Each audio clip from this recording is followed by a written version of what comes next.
Et puis, Élodie, je crois que tu mérites largement le dernier mot, puisque tu es la cheville ouvrière auprès des autorités, la promoteuse, c'est pas très beau ça, hein, la promotrice de l'autopartage, et je t'en remercie.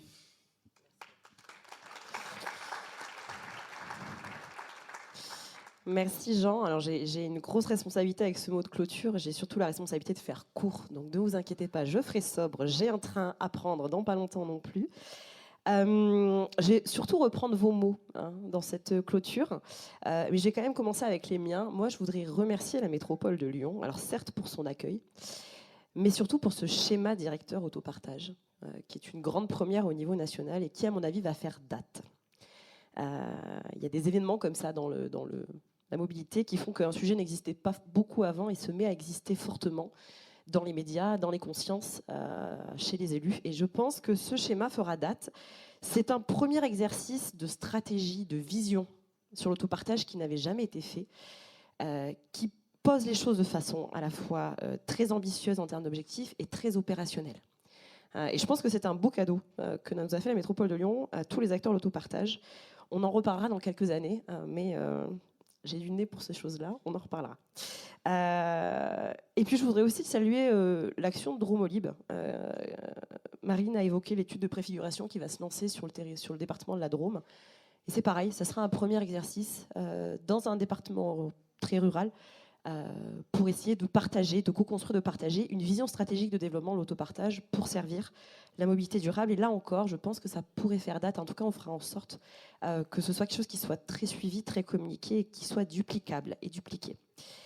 Si je reprends les mots de Karima ce matin, je me permets de l'appeler Karima, on ne se connaît pas, mais enfin, c'est pas grave. L'urgence a massifié les réductions de gaz à effet de serre mobilité en créant un choc d'offres. On l'a dit, on n'avance pas sur le transport, on n'avance pas assez. Et cette urgence à massifier, c'est clairement un levier qu'on peut activer avec le développement de l'autopartage. Alors, je vais vous redonner quelques chiffres qui n'ont pas été donnés aujourd'hui. Aujourd'hui, vous avez une commune sur deux densément peuplée qui est desservie par un service d'autopartage. Alors, c'est déjà une commune sur deux, mais ça reste qu'une commune sur deux. Donc, ça laisse encore beaucoup de communes, beaucoup de centres urbains denses à desservir avec de l'autopartage. Et une commune sur 10 de densité intermédiaire. Donc, là où ça marche, on sait qu'il reste encore énormément de territoires, d'élus à convaincre et de services à déployer. Donc ça, c'est une première bonne nouvelle pour la massification.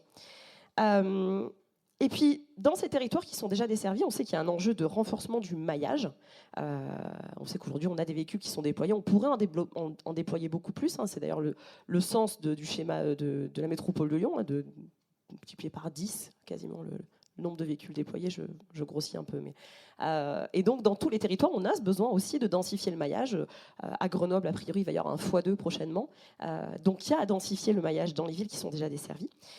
Et puis, ça a été dit également, il y a une question de diversification, de profil, aller notamment vers les ménages les plus précaires, de flotte, avoir une plus grande diversité de véhicules pour correspondre à plus d'usages, d'énergie, le sujet électrification est là, mais on a ce besoin de diversification au niveau d'énergie, et puis des usages, entre des usages hybrides, entre le pro et le perso.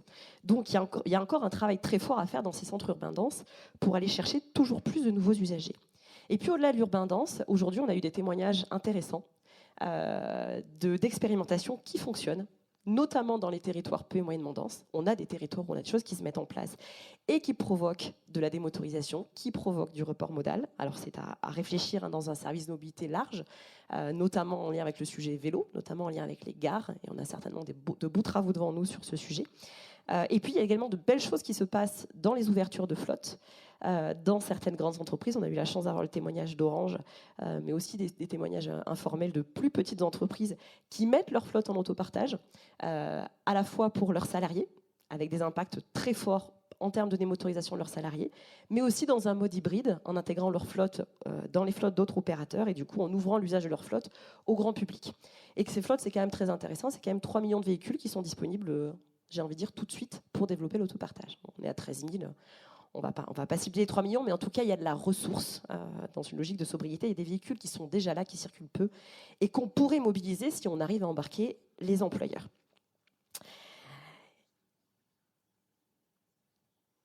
Il y a besoin d'un choc de pédagogie, ça a été dit, auprès des usagers, aussi auprès des techniciens, des élus.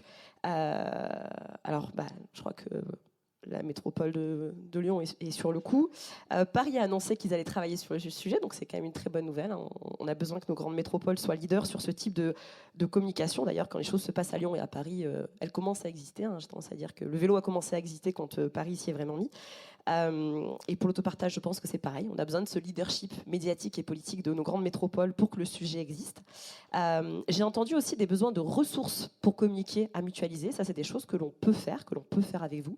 Créer des kits de communication sur lesquels vous pouvez apposer vos logos pour de la communication qui n'est pas trop coûteuse pour la collectivité et qui fait effet boule de neige sur les territoires.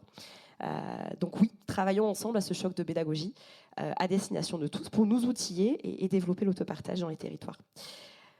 J'en viens à mon mot de fin parce que vraiment il faut que j'en termine.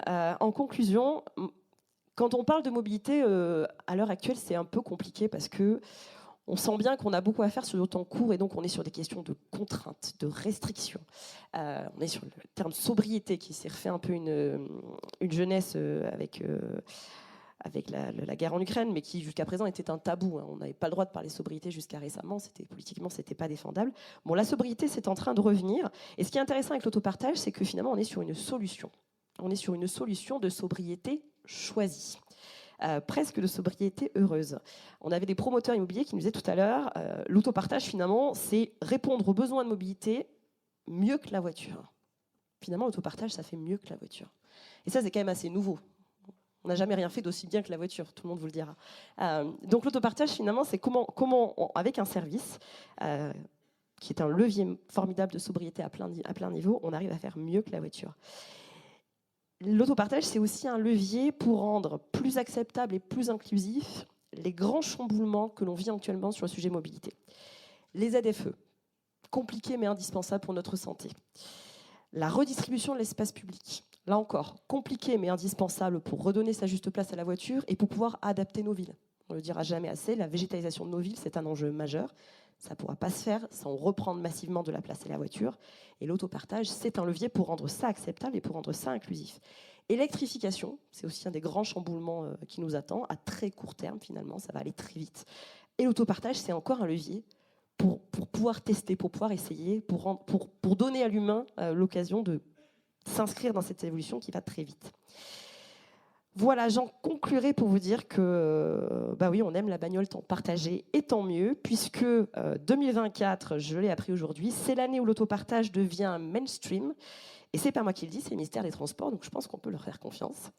Voilà, et donc je vous donne rendez-vous lors des prochaines journées nationales autopartage qu'on aura plaisir à accompagner à l'ADEME pour ce sujet qui, je pense, va sérieusement décoller à partir d'aujourd'hui.